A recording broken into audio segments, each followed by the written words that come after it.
Welcome to The Actor's Choice, where the actors and actresses have a chance to talk about themselves and their careers.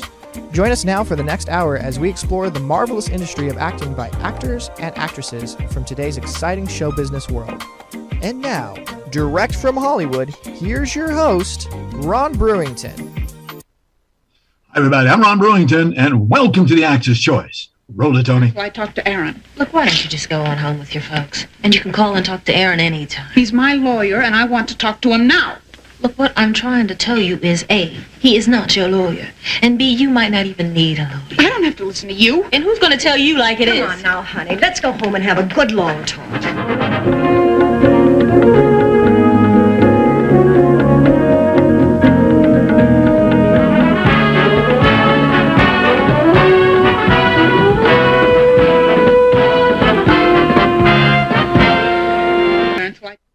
Ladies and gentlemen, today we have two lovely and talented ladies as our guests. Now, the first guest just gave you a small taste of who she is. She was recognized by Daily Variety to be the most beautiful African-American woman in Hollywood. She was the first African-American to be under contract with Columbia Studios in 1962, the first with 20th Century Fox in 1966, and the first to have a 3-movie deal with American International Films in 1968. She has been nominated for 5 NAACP Image Awards for film Best Actress, winning as the first Black villainess on television. I could go on and on and on telling you about this marvelous lady. Ladies and gentlemen, please welcome the legendary Judy Pace. Greetings, Judy. Hey, darling, how you doing? Fine. Welcome to The Actor's Choice. Welcome to The Actor's Choice. First of all, Judy. First of all, where were you born at? Where are you from? In beautiful, gorgeous Los Angeles, California. Live right down the street from Samuel Goldwyn Studios, darling, and I always wanted to be an actress. Wow. I knew you was going to say Born and that. Raised, Yeah. yes, indeed. Me and my siblings integrated the West Side schools because in the 40s you could not be living on the west side of Los Angeles because it was in a deed that they could not sell their homes to black people or Asian people. So my daddy figured out a way, and we were able to buy a home on the west side. So that's where I was raised. Wow. I knew it myself because, but I just wanted to hear you say that. The City of Angels, that's where you came from. Right here at yes, Hollywood is right in front of you. Darling, people come out here to fulfill their dreams. Yes. They do. Yes. So I was blessed to be born here. I really feel I was extremely blessed, and my mom and dad escaped from Jackson, Mississippi in the 30s and came to the Pacific Ocean. That's as far as they could go. So I was a blessed child. So what made you get into acting? I loved movies. I loved to sing. I loved to dance. I just did. We would going to the movie theater was just something we did all the time. And my sister Jean also wanted to be a singer and a dancer, and she accomplished that. And I just did. But at the time, it just was no one on the screen that looked anything like me. And I can remember people used to say to my mom, "You need to tell that girl, what is she talking about? She wants to be a movie star." And my mom would say, "She can be a movie star. She's talented." This is when I'm like little, 7, 8, 9 years old. And we're in Southern California. She can be anything she wants to be, if that's what she wants to be. So I got great encouragement from my parents. And I just kept moving forward, learning my skills, going to acting class, comedy workshops, all those sorts of things. Dancing, singing, doing that. Yeah, I do sing, too. I'm not Aretha. And not Ella Fitzgerald, but I do sing. Okay. Excellent. 1973. That was the year you got your first role in the adventure comedy thriller. You were playing the role of Liberia in the film 13 Frightened Girls. Recall that? Oh, yes. That was got my contract with Columbia Studios through that film. And it was just a wonderful situation because there were ladies who were coming from all over the world. And I was representing Liberia, and there was someone from England, actually an actress, and someone from Japan, actually an actress. And we shot for almost a good 6 or 7 weeks. And we got to know each other. We're all like about 19-ish. And it was wonderful. and it was a hit. So it pumped my career right on out there. And after Columbia, I was under contract to 20th Century Fox, where I was on Peyton Place with two incredible actors, Ruby Dee and Glenn Turman. And that was me playing the first black villainess on TV, and she was just awful. She was crazy. And with Ruby Dee being the mom and Glenn Turman being the young man I was blackmailing, saying that he was the father of my child. So she was really evil. She had hitchhiked her way to Peyton Place from Harlem. So I had a ball playing that role, and it really changed my career and moved it on up. Yes, indeed. Okay. What kind of roles were you looking for? I loved comedy. I wanted to be a stand-up comedian, okay? Along with being a dramatic actress. But I have to say this. I feel like I have really witnessed a miracle, because when I was with Columbia Studios, the only other black person on the whole lot was a man named Joe. They called him Joe, but his real name was Joseph, and he was the shoe shine guy. They called him the shoe shine boy. I'm saying on Columbia Studios in Burbank and the one right in Hollywood, there were no brown people.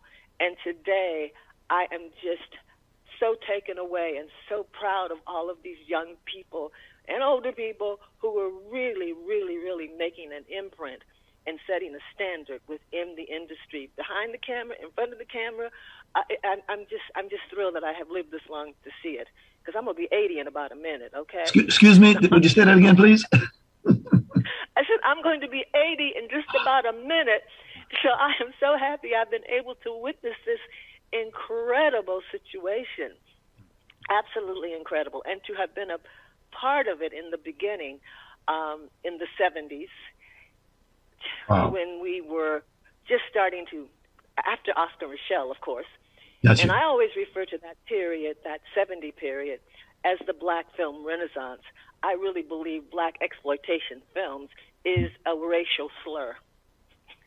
So I don't use that word. I refer to it as the black film renaissance, and I wish more people would stop using black exploitation films. It's a hook that got hooked, and it just won't get away.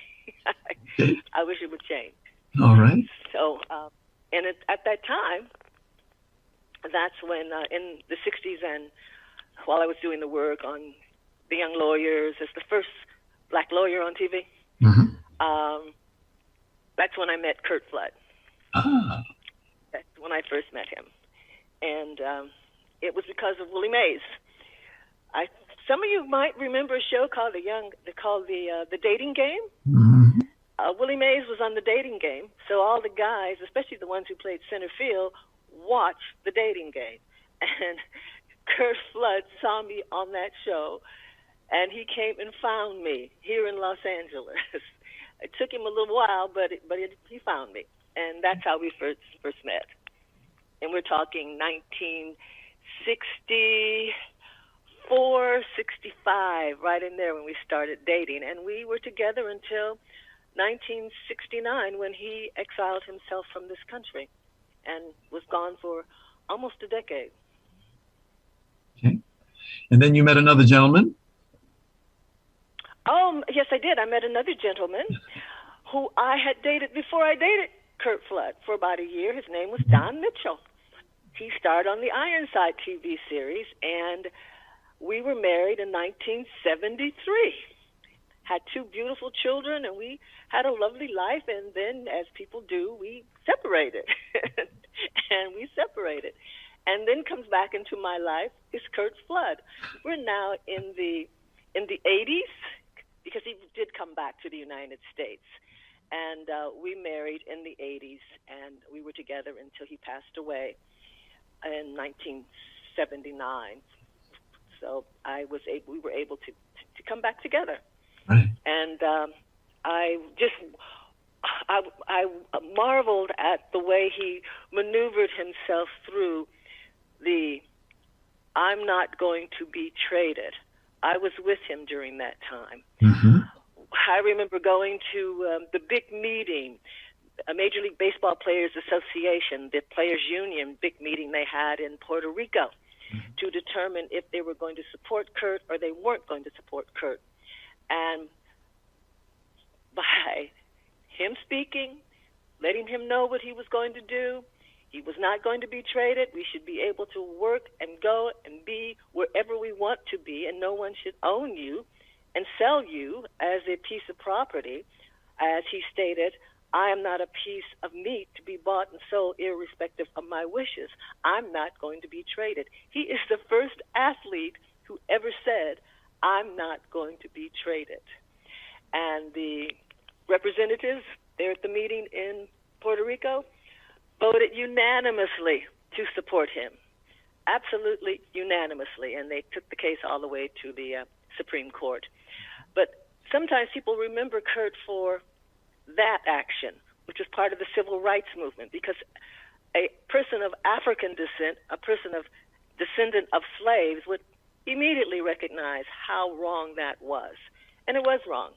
And he legally went ahead and had that change. When I say legally, it's now part of the laws of the United States. There is a congressional act that bears the name of Kurt Flood and his number. It's called the Kurt Flood Act, Bill number 21. And what it did, it took the rights away from the owners, because Major League Baseball is exempt to all antitrust laws, except in one area, and it's called labor, and it's designed, and it's called labor regarding athletes. So the athletes who play Major League Baseball operate under the same situation as everyone else who has an employer and they're employed. And that's called the Kurt Flood Act, Bill number 21. But he was an incredible player. He was an incredible player. When he was first signed and he went to the minor leagues in the South, he knew he had to be better than everyone. Mm-hmm. And he was, because the Carolina League, the first year he was there, he won the award for best player. That's for all the teams who were in the Carolina League. He was the best. But the problem was he was black, and he could not go into the Grand Hotel where they had the big event to give out the award, and he had to sit in the back of the bus because he was not allowed in the hotel. So they had to bring him the award. There was just an incredible journey that he went on. He was awarded 7 consecutive Gold Gloves. That's like winning the Oscar or the Tony or the Grammy 7 years in a row. He was the one who changed the way you played the center field. He was just incredible. He was magnificent. He really was. And also 2 World Series rings. And also, the year they traded him, that was the year he won his 7th consecutive Gold Glove, and he was also the first black to be captain of the St. Louis Cardinals team. He was incredible. I understand he was inducted into the St. Louis Cardinals Hall of Fame? Yes, he was. He was inducted to the St. Louis Hall of Fame, and also inducted into the Bay Area's Hall of Fame. The NFL-CIO named their award after him, the labor union, the Kurt Flood Award. And this year, Major League Baseball Players Association now give the Kurt Flood Award. And to celebrate their 50th anniversary, Major League Baseball Players Association, the Players Union, they celebrated it with a U.S. postal stamp with Kurt Flood's image on the stamp. All right. Which... he would have so loved that. He would have so loved that. Sometimes when people think of athletes, they think of maybe someone who's not that bright. That used to be the situation, maybe. But the guys that he played with and the men that he came up with were incredible. He's from the city of Oakland. And in Oakland, they had 2 high schools. One was black kids and one was the white kids. Well, they would pick out the best athletes from the black school if you could keep up academically with the students in the white school. So at his high school, his schoolmates were, I think, two of the most brilliant men, Frank Robinson, who became the first manager in baseball, and Bill Russell, who became the first manager in basketball, and Kurt Flood, all came through that school at the same time because they were smart, extremely smart. Kurt was student body president at that predominantly white school. He was just brilliant. Right. Am Judy, I bragging on my... Yeah, that's okay, brag lady. That's okay. Tell us exactly what it is that he did for all the players that they're now enjoying. Well, he changed the way... How could I say this? He changed the way business is done in all disciplines of sports. He completely changed. It completely changed. What he did was he took a case to the Supreme Court. He lost the case, but the imprint that he started continued to grow. And free agency did happen because he tore down the wall. And that's why when I mentioned the Kurt Flood Act, Bill number 21, that's when Congress passed a bill that took away the privilege from Major League Baseball player owners, that they could not operate in that way anymore. You could not just have a reserve clause where that meant you could keep that person forever. You could sell that person. You could make them go away if you decided not to sign them again. And they could not play for any other teams. So he changed all of that.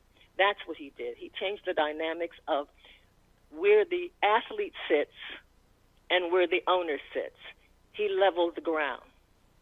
That's what he did. But he also was an incredible center fielder.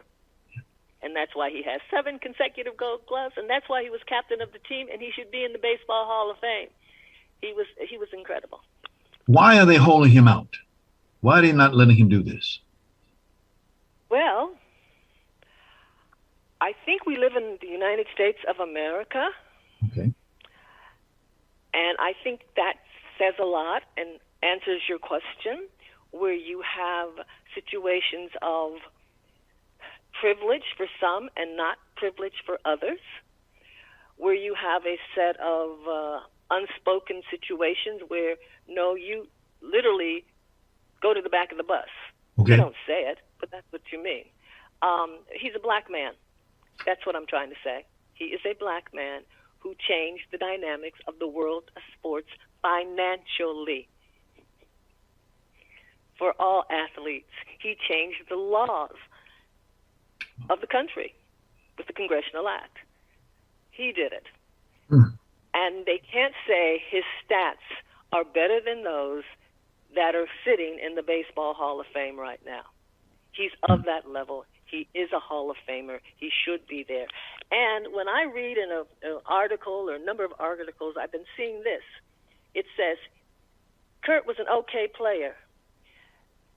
There was not one person of African descent who signed to play Major League Baseball, that first generation after Jackie Robinson, who were not super incredible, dynamic, we will save the team, we will go to the World Series players. Because if you weren't of that level, you weren't going to be on the team. And they, if you understand what I'm saying, they had to be the best of the best. Yes. As when he first went off to the Carolina League and the minor leagues, when he was the most valuable player of all the teams in the Carolina League. And that's the mindset they have to have. That's why you have a Bob Gibson and a Lou Brock and the Maury Wills. Those guys were incredible players. Cool Papa Bell, even the guys from the Negro Leagues. They were magnificent. So I know there are reasons, but I think there are cultural reasons. Has nothing to do with his stats. You have gathered, yes, yeah, that answered it definitely. You have gathered a lot of people, Marilyn McCoo and Billy Davis Jr. We have a video, we want to show that next. There are a number of people and groups that you have put together a campaign, my dear.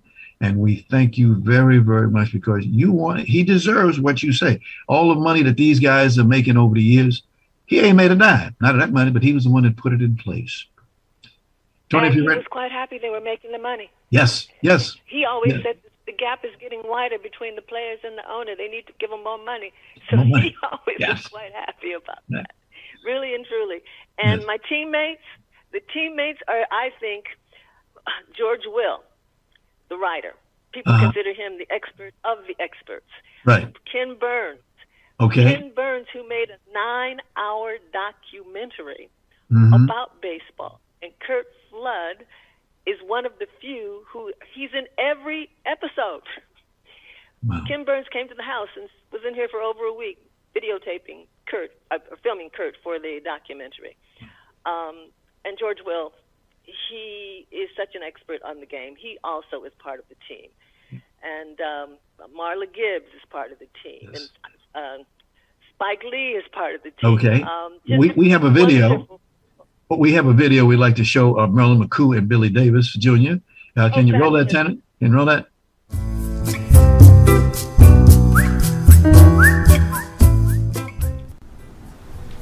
Hi, I'm Marilyn McCoo. And I'm Billy Davis Jr. We believe that Curt Flood should be inducted into baseball's Hall of Fame for his accomplishments and for his recognition. Time magazine singled him out as one of the most influential athletes of the 20th century. Sports Illustrated called him baseball's best center fielder of his time.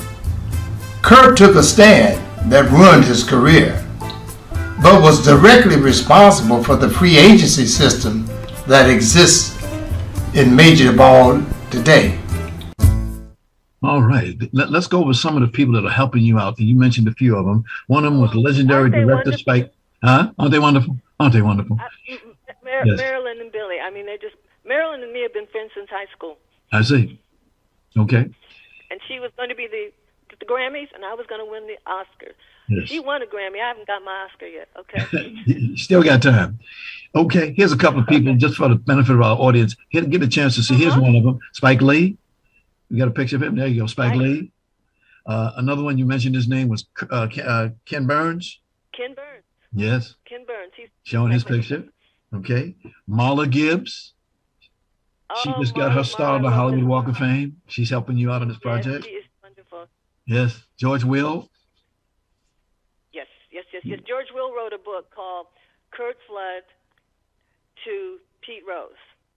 It was about the best and the worst. All right. How about NASCAR road racer Felix Gallegos? There you go. There's a fellow. Yeah. Yes. Yep. How about MPJI News? They also helped out. Yes. My teammates are fabulous. Okay. Also, Okay, MPJI News. They're the next one. Okay. Magnificent story. All right. I don't see it up here. Let's go to the next one. How about SCM Entertainment and Media? There's an organization. Wonderful. Yes, indeed. Okay. Another one after that is the Actor's Choice. We're helping out as much. Just magnificent. Oh, I've heard about that man called Ron Brewington. You're Ron Brewington, right? We are so honored. Yes, so honored. Oh, that you've been working, right. Really and truly. And then there's Loretta Devine. Oh, yes. Beverly Todd and right. Sherry Payne. Yes, Sherry Payne. Frida Payne. And just wonderful folks coming on board and just working with us. And, of course, Major League Baseball Players Association and the United States Congress who started this campaign. It was Congress who said, put Curt Flood into the Baseball Hall of Fame immediately. Right. They started it over, the pandemic kind of got in the way, but it was the members of Congress who said this should happen immediately. And then everyone else just came on board with Congress. All the sports unions, all of the sports unions are in this campaign, from basketball, football, soccer, and hockey are all there. They had a wonderful press conference at the Capitol in Washington, D.C., of course, where representatives came from all the sports teams, athletes, United States congresspersons were there and set this whole campaign off, really and truly. And all of my congresspersons here in California, from Maxine Waters and Karen Bass, they all came on board. And Miss Watson, Congressperson Watson, is also on board with this. So it's just been an incredible, supportive, put the athlete, the fabulous center fielder. And I always think of the cover of Sports Illustrated where they show Kurt catching the ball 450 feet away from the batter, and they say the best center fielder on the front of the magazine, because he was the best center fielder, and he was smart. He was so smart. Tell our audience, if you will. Okay, tell our audience, if you will, how can they? Yeah, I'm here. Can you tell the audience how they can get involved in this campaign? How can they sign up on the petition? Well, they can immediately do this. And I know everybody has a computer and they have a cell phone. Just simply Google, elect Curt Flood to the Hall of Fame. Google, elect Curt Flood to the Baseball Hall of Fame. And you can join the petition to put this brilliant athlete and brilliant man into the Hall of Fame. You can petition, you can join, you can register and be counted.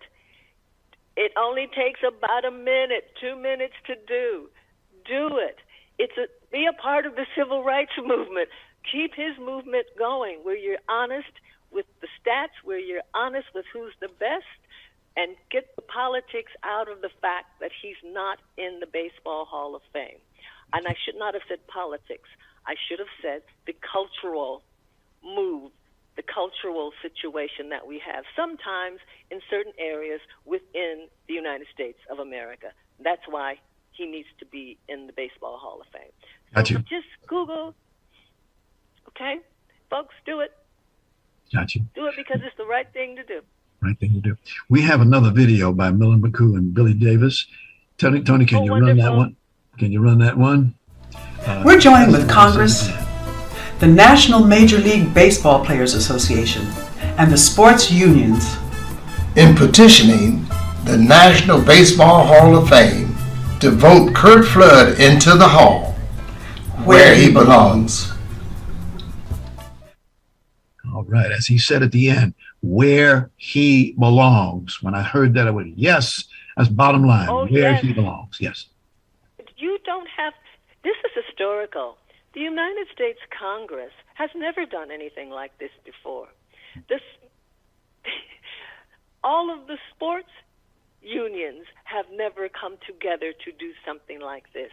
Wow. This is absolutely historical because what's existing now, and he's not in the Baseball Hall of Fame, is so wrong, it's disgusting.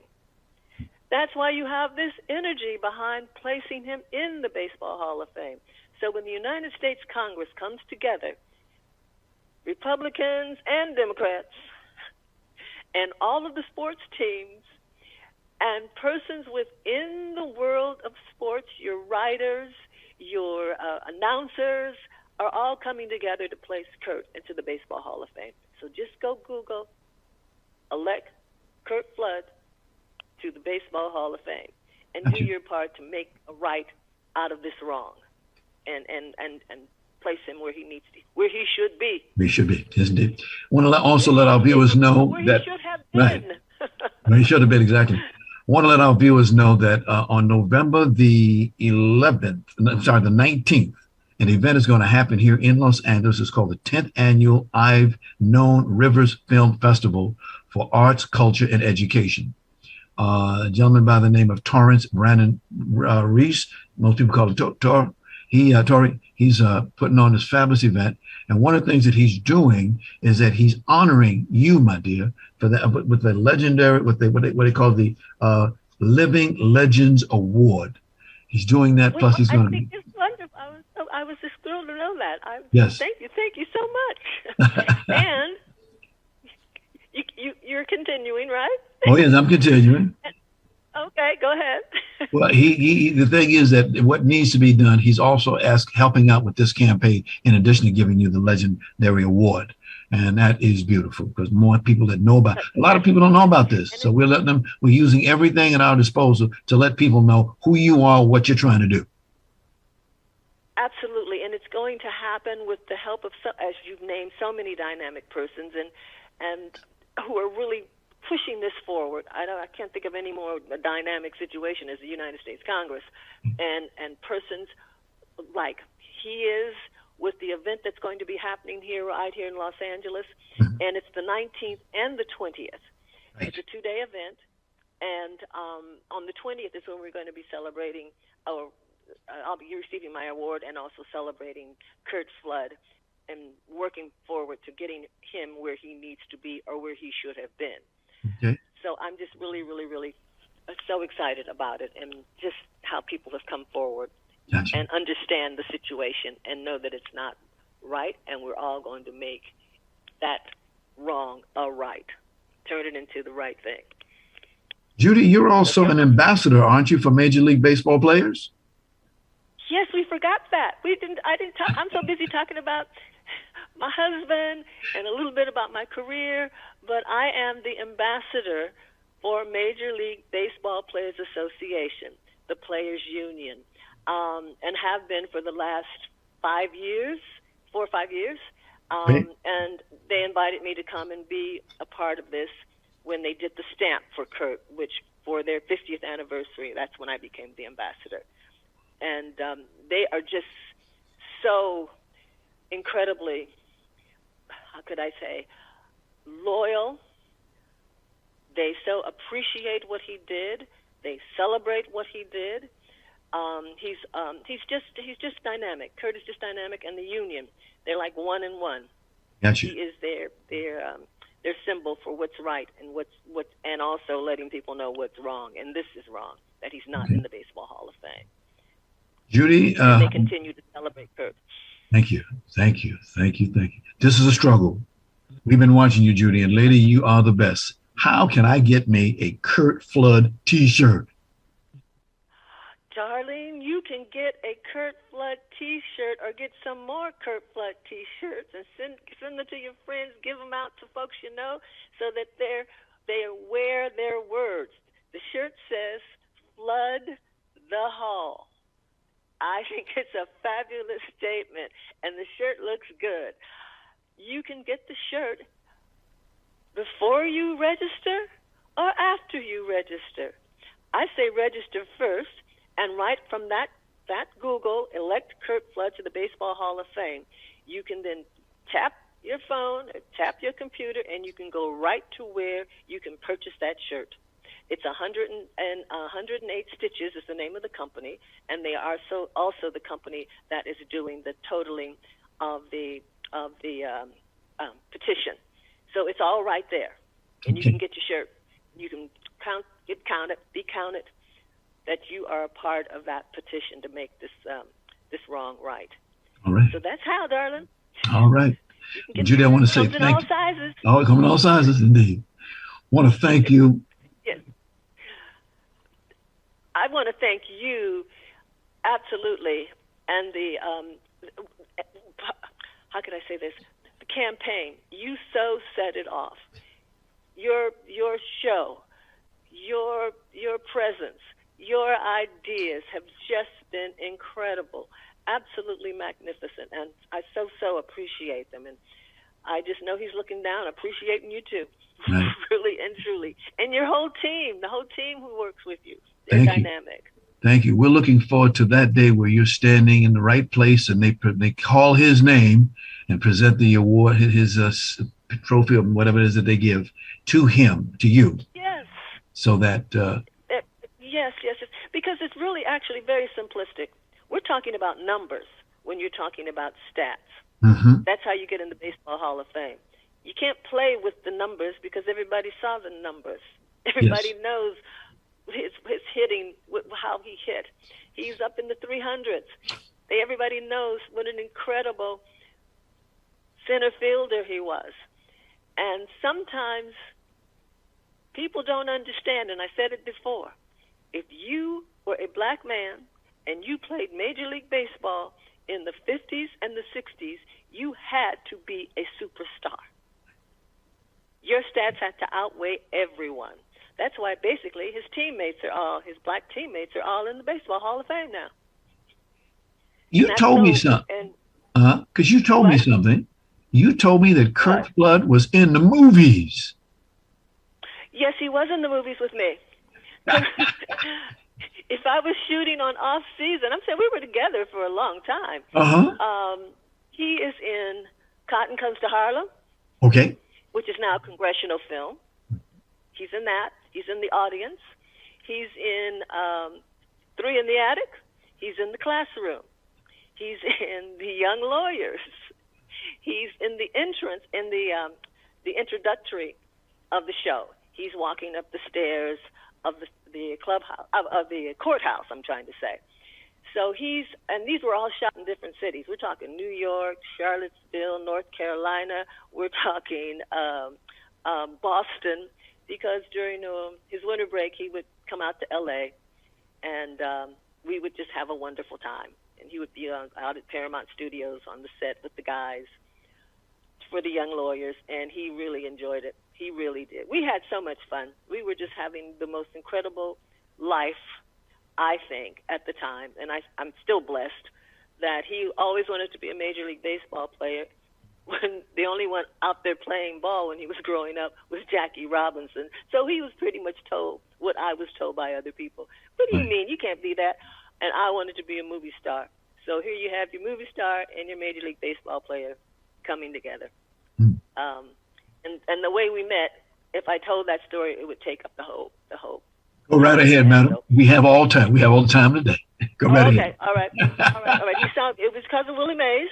As I said before, Willie Mays was on the dating game. He saw me on the dating game, and he called the studio the next day, and it was Thanksgiving night that the show came on.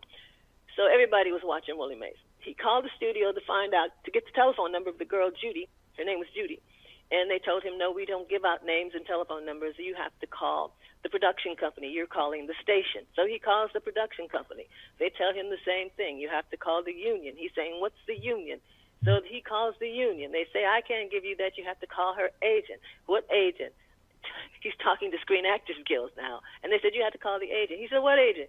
It's William Morris. What's her agent's name? She said, just call William Morris Agency and tell them who you're looking for, and you'll get her agent.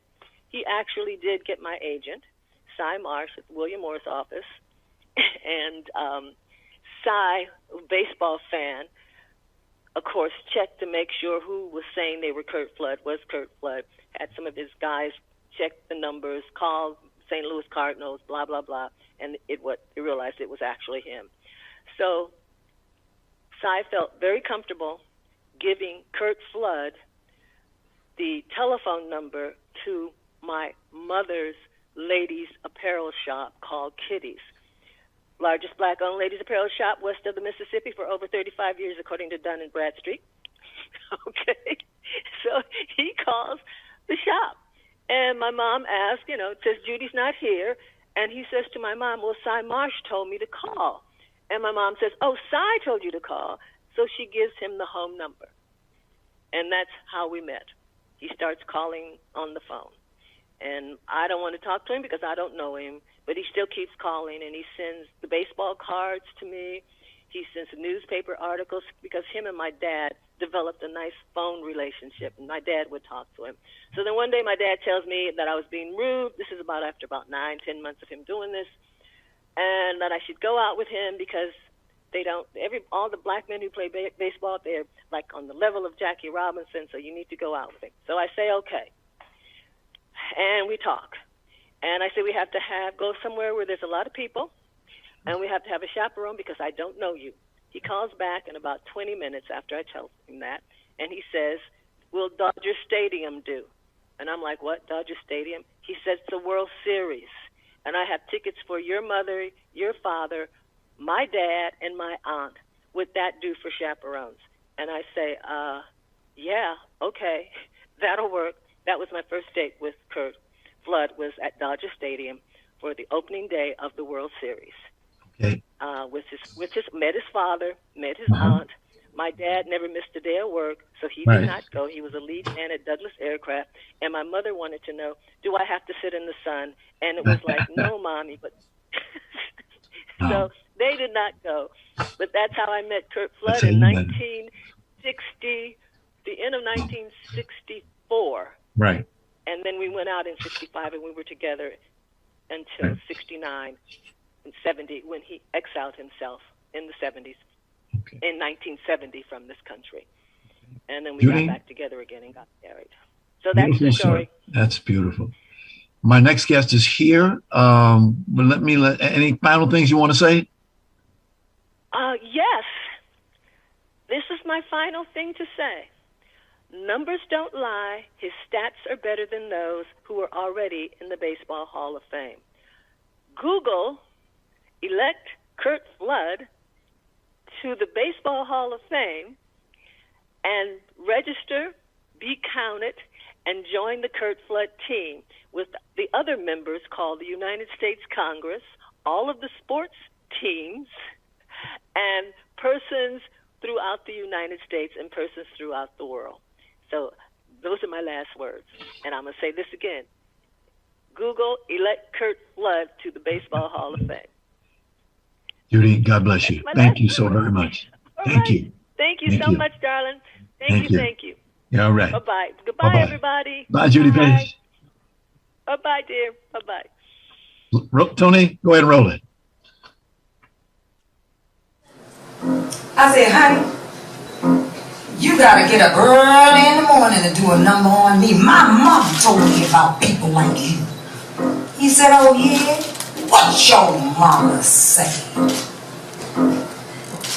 My mama done told me when I was in pigtails. My mama done told me.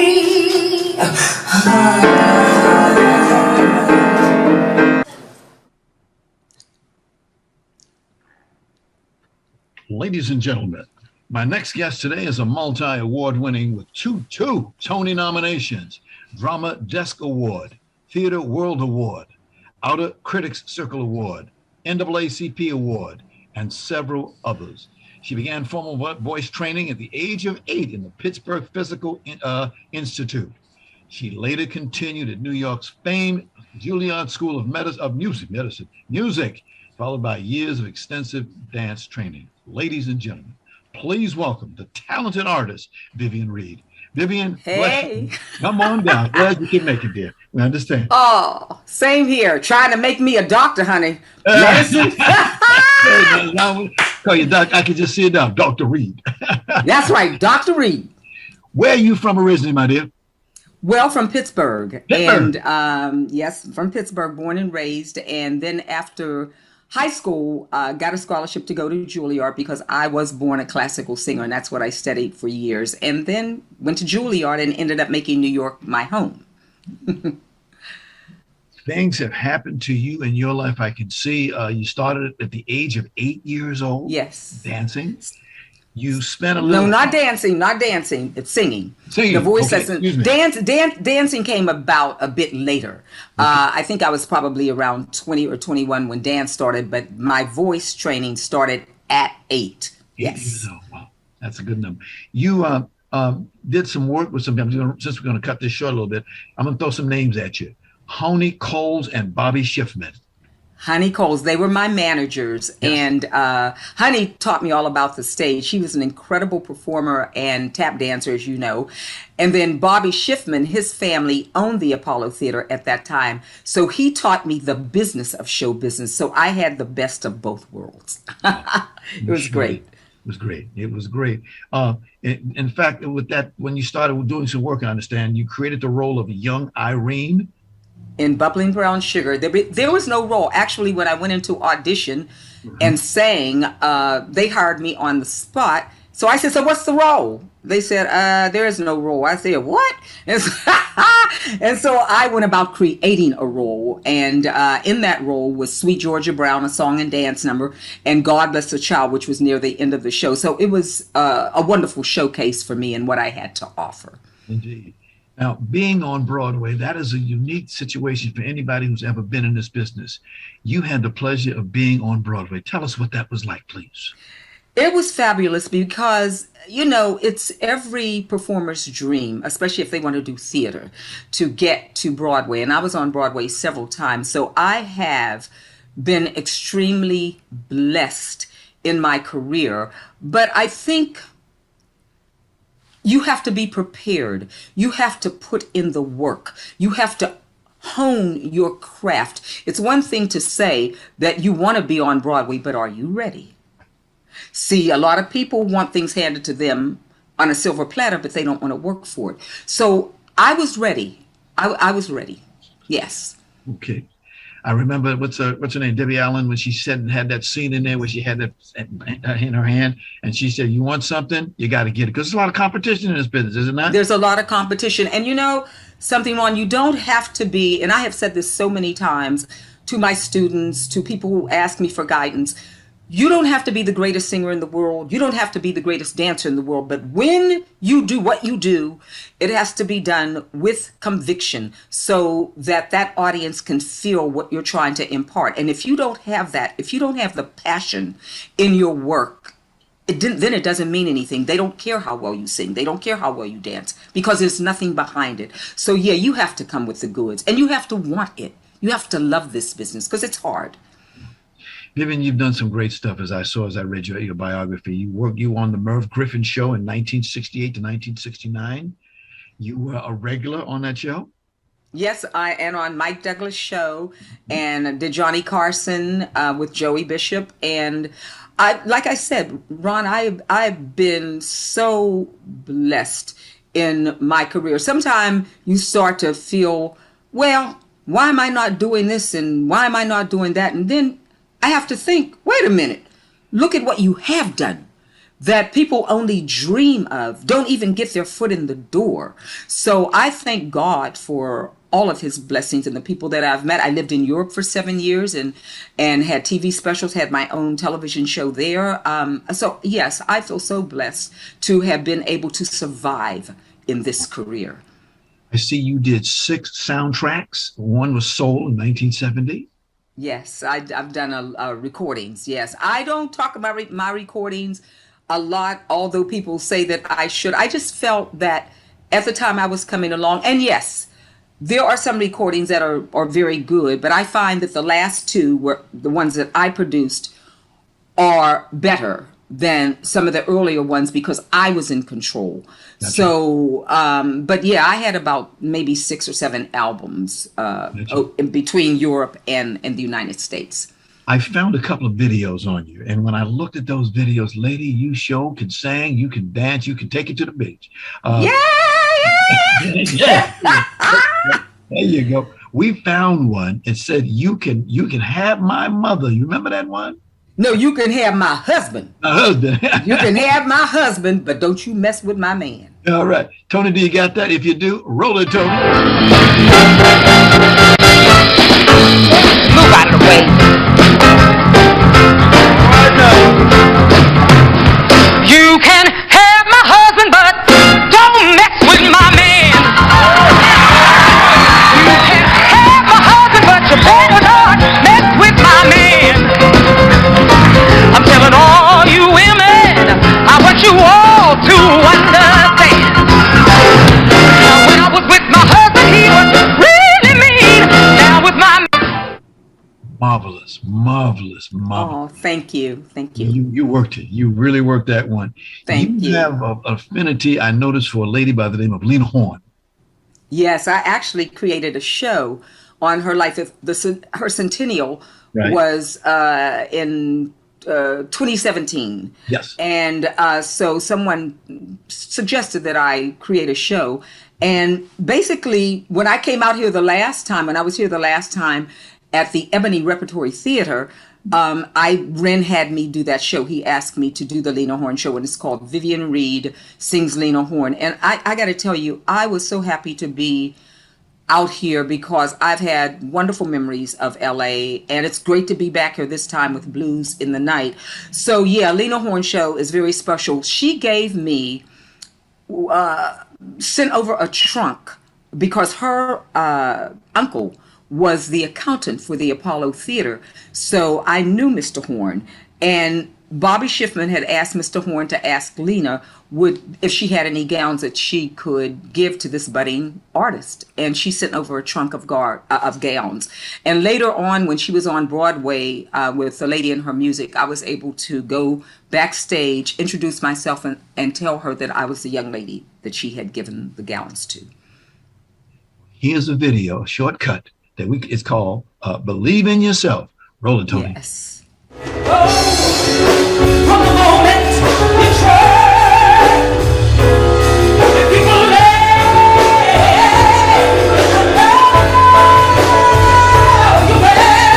believe in yourself. Right from the start, believe in that magic, that's inside your heart. Believe all these things, not because that's all.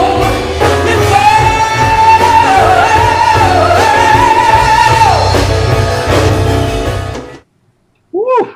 Pat your feet to the beat. That was beautiful. Yes. That was I love to perform. I truly do love to perform, and thank you. Indeed. Speaking of performing, you have a Yes. gig that you're doing right now at the Long Beach Performing Arts. Yes. Tell us about it, please. Well, it's Blues in the Night. I did Blues in the Night years ago, and so when Ren called me, Who's this Ren?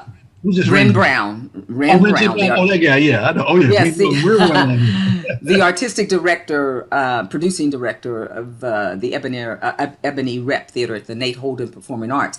And he had seen my show several times at the National Black Theater Festival. So he called and he said, Vivian, if you are available, I would love for you. I would love for you. You know, he has that deep, beautiful voice. That's him. To come out and do, and am doing the character of the lady. There are 3 women, the lady, the woman, and the girl. And there are distinctions between the 3. The girl looking for hope, starting her life out, and has come into some bad situations with men. They all 3 have. And then there's a lady who has lived not the lady, but the woman who has lived the high time. She's had men, looking after her, whining and dining her, and she's used to the good life. But she too has fallen on not so good times. Yes. And then there's my character, the lady who is a singer, and things are not happening so well for her now. So all 3 are in this hotel and not doing very well. And then in the middle of all this is a man played by Paris Mann. And he's conniving.